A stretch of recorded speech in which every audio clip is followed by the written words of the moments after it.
Homeless teen saved Hell's Angel, president from fatal crash, 9:37. Bikers ended his homelesses. He was just a homeless 17-year-old sleeping under a flickering streetlight. But when he saw a bleeding biker collapsing in a dark alley, he didn't look away. That night, 9:37 rival bikers would unite for one boy who had nothing and prove that brotherhood still exists on the open road. The cold bit at Eli's fingers as he pulled his thin jacket tighter.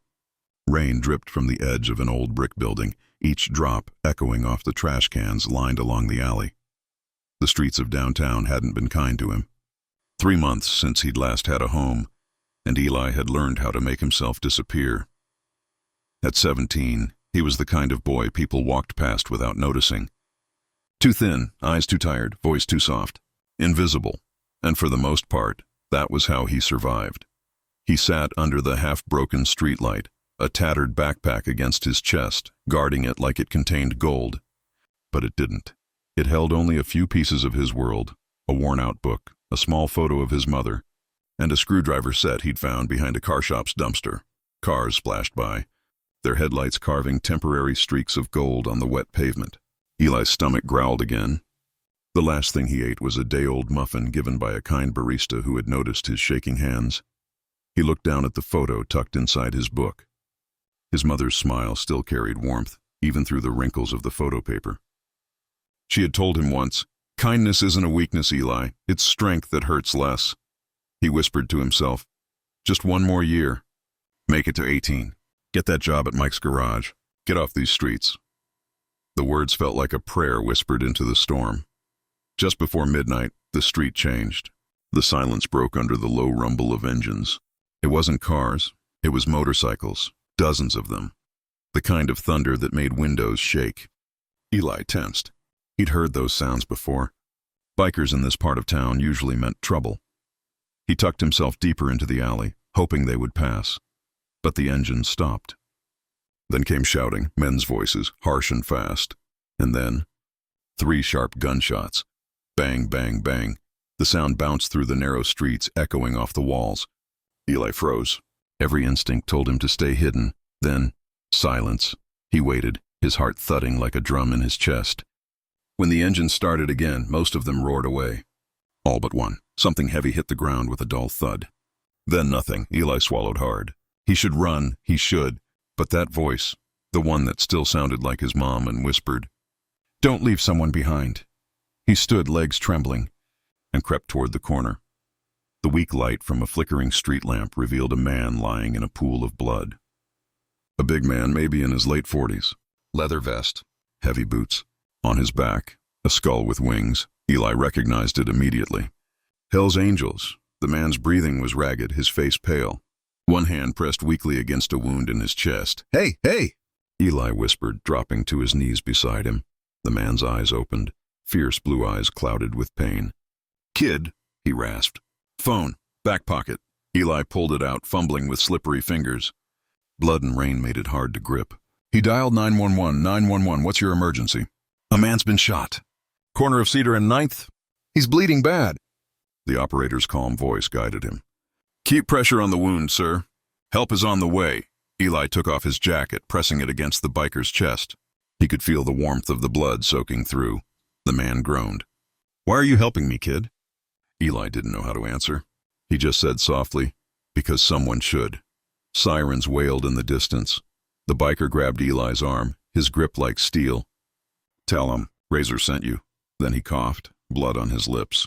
Red and blue lights filled the alley as paramedics rushed in. They lifted the biker onto a stretcher. One looked at Eli's soaked clothes and said, "You coming?" Eli nodded. For once, he didn't want to be invisible. The hospital lights were too bright. Eli sat wrapped in a blanket that smelled of disinfectant, watching nurses run back and forth. He didn't belong here. The clean white walls felt like another world. Then came the sound of heavy boots.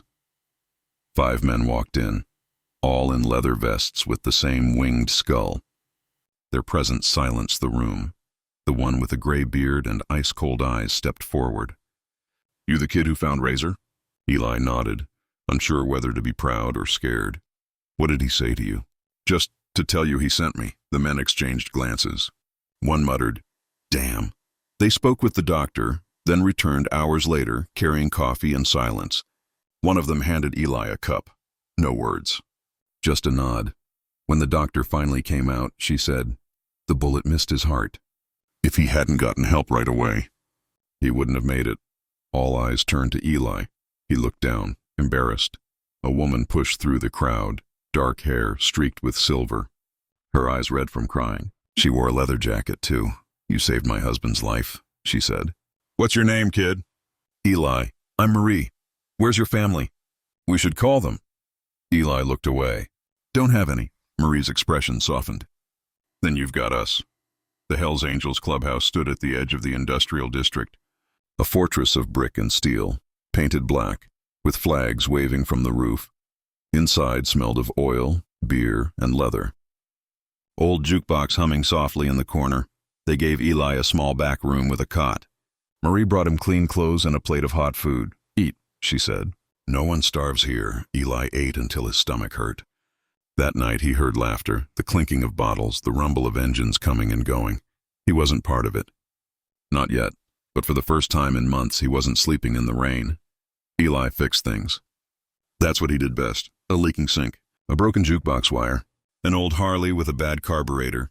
He worked quietly, head down, and slowly the bikers began to notice. Gruff, the bearded one, tossed him a wrench one morning. "You missed a spot," he said gruffly, but there was a faint smile beneath the beard. By day 3, they were calling him Kid. By day 5, they were giving him advice. By day 7, Razor came home. He walked slowly, his chest bandaged, eyes sharp.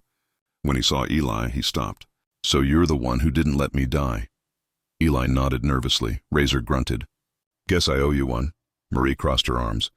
"You owe him more than that," Razor sighed. "We'll see." That night, Eli dreamed again of his mother's boyfriend, the man with the belt, the shouting, the broken glass. He woke up screaming. Gruff burst in, gun drawn. "Kid, what's wrong?" Eli shook, unable to speak. Then he told everything. The abuse, the foster homes, the escape. Gruff listened without a word, his jaw tightening. When Eli finished, the biker said softly, "No one's gonna hurt you again, you hear me?" The next morning, Razor called a meeting. Every member of the club gathered in the main room. 30 men, leather vests, tattoos, and scars that told a lifetime of stories. Razor sat at the head of the table. "This kid," he said, pointing at Eli, "saved my life when he had nothing to gain." The room was silent. "He's had it rough. Real rough. But he helped a stranger anyway. That kind of loyalty, you don't teach that. You're born with it." Wheels, one of the older bikers, snorted. "He ain't one of us, Razor. We can't just pick up strays." Razor leaned forward. "You forget, Wheels, you were a stray. I found you in a ditch outside Denver." The room went quiet again. Gruff stepped forward. "I checked his story. Kid's clean. Been through hell. His mom's boyfriend's in and out of jail.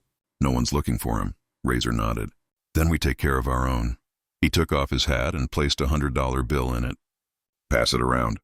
We'll set the kid up right." One by one, the bikers added money. Hundreds of dollars. Then news spread to other chapters. Oakland, Chicago, Denver.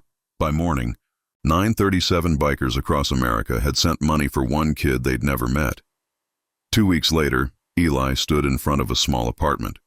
Marie handed him the keys. "It's not much," she said, smiling, "but it's yours." Inside was a single bedroom, clean sheets, a working stove, and sunlight pouring through the window. Eli ran his fingers along the counter. "It's perfect." Razor handed him a small booklet. "A bank book, 937, Razor said, tapping the number written on it. "That's how many brothers chipped in for you." Eli's throat tightened. "Why?" Razor's eyes softened. "Because you did what most people wouldn't. You helped the man everyone else feared. That means something to us." Eli nodded, holding back tears. On his 18th birthday, Razor drove Eli to Mike's garage. Mike, a big man with grease-stained hands, looked him over. "You know engines?" "Some. I read about them." Mike smirked. "Books don't fix cars. Hands do. Let's see what you got." By the end of the week, Eli had fixed his first truck. By the end of the month, Mike said, "You're one of the best damn learners I've seen." Eli smiled. Grease on his face, heart full for the first time in years. 1 year later, hundreds of bikers gathered in a wide open field. Engines roared like thunder. Flags waved. Smoke from the grills rose into the orange sunset. Razor stood on a makeshift stage. 1 year ago, a kid with nothing saved my life, he shouted over the rumble of engines. Today that kid has a home, a job, and a future. But there are more out there like him. The crowd grew silent. So tonight we start something new. The Guardian Fund. Every year we'll find kids like Eli, the forgotten ones, and help them find their road. The crowd erupted. Engines roared in unison. Eli stood beside Marie, his heart pounding with pride. He looked across hundreds of faces, rough, tattooed, scarred, and saw not monsters, but men who had chosen loyalty over hate. Marie whispered, "You did this." Eli smiled softly. "No, we did." As night fell, Eli walked to his old Chevy, the car he'd rebuilt himself. He took out the photo of his mother, now framed and clean. "I made it, Mom," he whispered. Then he pinned a small patch to his jacket, a guardian angel with motorcycle wings. Not a Hell's Angel patch, but one made just for him. From behind, the thunder of 937 motorcycles filled the air. He turned, smiling. The sound that once meant danger now meant family. If you believe in brotherhood, loyalty, and second chances, hit that subscribe button now. Help us reach our goal of 1,000 subscribers so we can keep sharing real biker stories that touch the soul. Don't forget to like, comment, and share this story with your biker brothers and friends. And if you love the Hell's Angel spirit, prove your love, share this video right now.